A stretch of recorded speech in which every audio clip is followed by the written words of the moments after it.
ये सुट्टेबाज सिगरेट पीकर जंगल में फेंक देता है। इसकी आग से सुपरमैन आग का बच्चा पैदा होता है। साला दोनों बोर्ड की सैंडविच बनाकर खा जाता है। ऐसा मत करो मेरी जान, लाइफ में कुछ अच्छा करो यार। फिर छुटकू पेड़ को सफाचट करके बड़े पेड़ों का चमत्कार कर देता है। लेकिन ये बहुत प्यारा है। आतंक मचाने के बाद फायरमैन को कॉल करता है। आप कौन?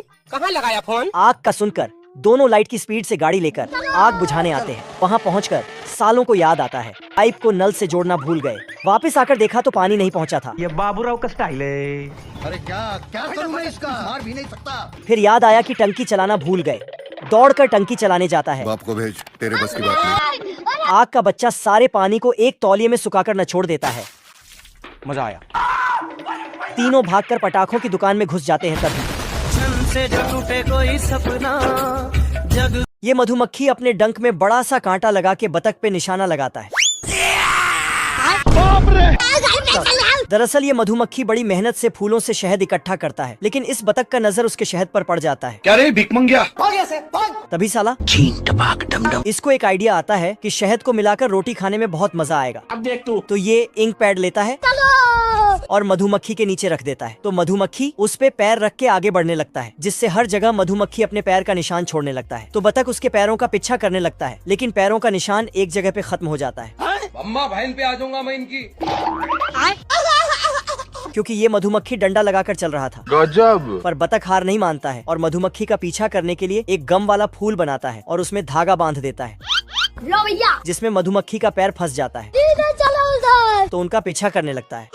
लेकिन मधुमक्खी बहुत चालाक था। इसने धागा को पेड़ के डाली में बांधकर आधा डाली काट दिया, जिससे बतख। ये खरगोश फुल्ली वाटरप्रूफ है। अच्छा। ये साला पानी के अंदर भी आराम से सोते रहता है। हे प्रभु। लेकिन पानी भरने से ये और इसका तकिया ऊपर चला जाता है।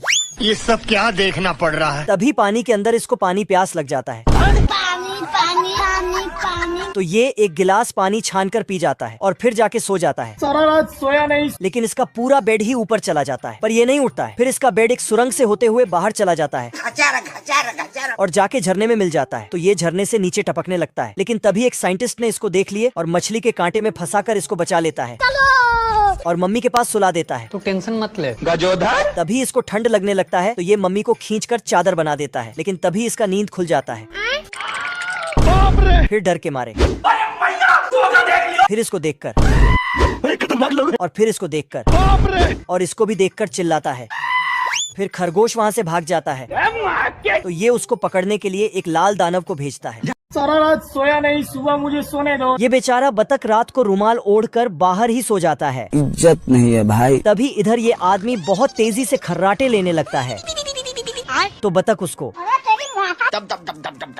उसके खर्राटे से परेशान होकर जमीन में गड्ढा करके मुंडी डालकर सो जाता है। लेकिन तभी बाप रे, उठा के पटकूंगा। बतख चिल्लाकर वहीं जमीन पे सो जाता है। खत्म हो गया भैया मैटर। तभी कुछ आवाज आया। कौन है बे? देखा कि सब कैंप की तरफ जा रहे हैं। चलो भाई। तो ये भी जल्दबाजी में सारा सामान पेड़ के साथ बांध कर जाने लगता है। हे प्रभु। जिससे पेड़ को भी उखाड़ कर ले जाने लगा। सिस्टम पार देंगे। पर इसके बारे में इसको कुछ भी पता नहीं था। फाइनली बतख कैंप पहुंचा और तोप को पेंट करने का काम करने लगा, क्योंकि इसको सब कुछ रंग बिरंगा चाहिए होता है। मेरा नाम है बुल्ला। लेकिन इसके काम से कैप्टन नाराज हो जाता है। साले मजाक बना के रखते हो। पर ये फिर से उसी बतख आंख बंद करके हवाई जहाज से कूद देता है। अरे बाप रे।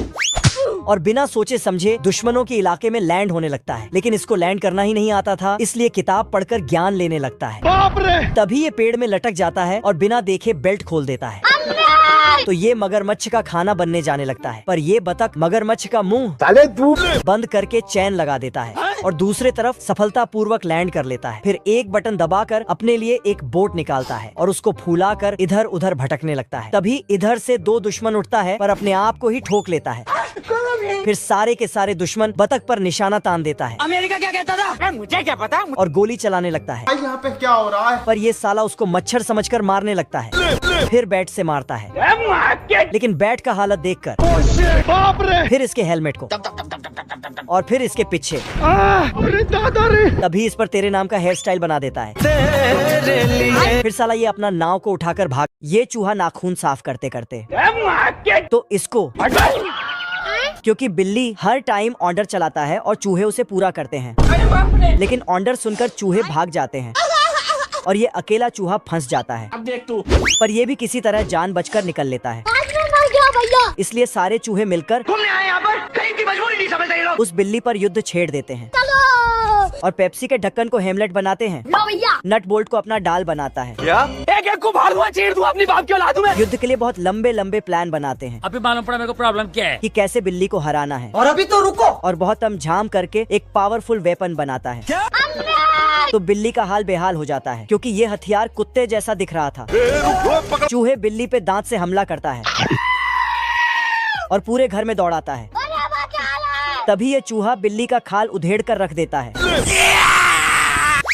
अरे बाप रे। जिससे बिल्ली अपना राजपाट छोड़कर भाग जाता है। बतख मधुमक्खी के साथ मिलकर टैटू का बिजनेस खोलता है क्योंकि ये मधुमक्खी बहुत ही टैलेंटेड है। ये फटाफट एक सुंदर लड़की का टैटू बना देता है। बवाल चीज है वे। तो बतख मधुमक्खी को शाबाशी देता है। बाप रे। इसके पास बहुत तरह के टैलेंट है, जिसमें अपना डंक का इस्तेमाल करके कपड़े बुन देता है। अच्छा। लकड़ी में डिजाइन बना देता है और कपड़ों में फूल बना देता है। गजब। बेचारा मधुमक्खी पूरा फैक्ट्री का भार अपने ऊपर ले रखा था और ये साला बतख बैठे बैठे सिर्फ फोन में बातचीत करता है। कहाँ लगाया फोन?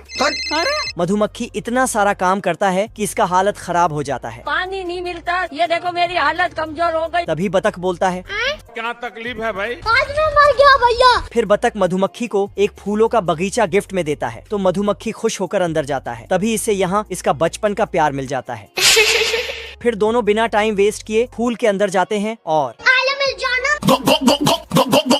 साला उसके बाद तो मधुमक्खी को खूब ताकत आ जाता है और हर जगह दिल। इस पुंगी वाले ने पुंगी बजाकर शहर के सारे चूहों को चीज बर्गर के अंदर पहुंचा दिया और अपने इस नायाब काम के लिए राजा से अपना इनाम मांगने जाता है।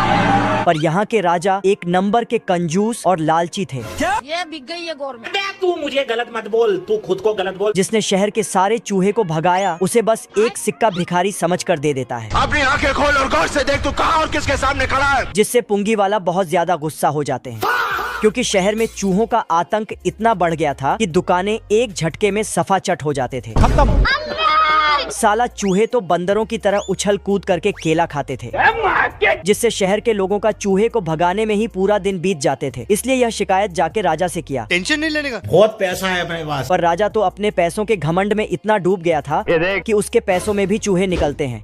तभी भटकते हुए पुंगी वाला यहाँ आ जाता है और चूहों का आतंक देखता है। क्या करूं? तो राजा ने चूहे भगाने के बदले उसको बहुत सारा पैसे देने का। इस थैले में बिल्ली का बच्चा होता है, लेकिन जब खोलता है तब उसमें से चूहे का बच्चा निकलता है। तो ये इसको अपना बच्चा मान लेता है क्योंकि ये बगुला सस्ता नशा करके बच्चों का डिलीवरी करता था। तुम मुझे छोड़ के मत जाना। इसलिए गलती से गलत बच्चे को दूसरे जगह डिलीवर कर देता है। अरे मुझे चक्कर आने लगा। तो बिल्ली खुशी के मारे अपने नए बच्चे का अनबॉक्सिंग करता है, लेकिन उसमें से चूहा निकल जाता है। क्या? ये कैसे हो गया? तभी चूहे का बच्चा बोलता है, मम्मी। तो बिल्ली चूहे को अपना बच्चा मान लेती है। लेकिन साला बिल्ला चूहे को खाने चाहता था। इसकी बीवी इसको समझा ही रहा था कि तभी ये साला जुगाड़ लेके आ जाता है अब तू यहाँ देख।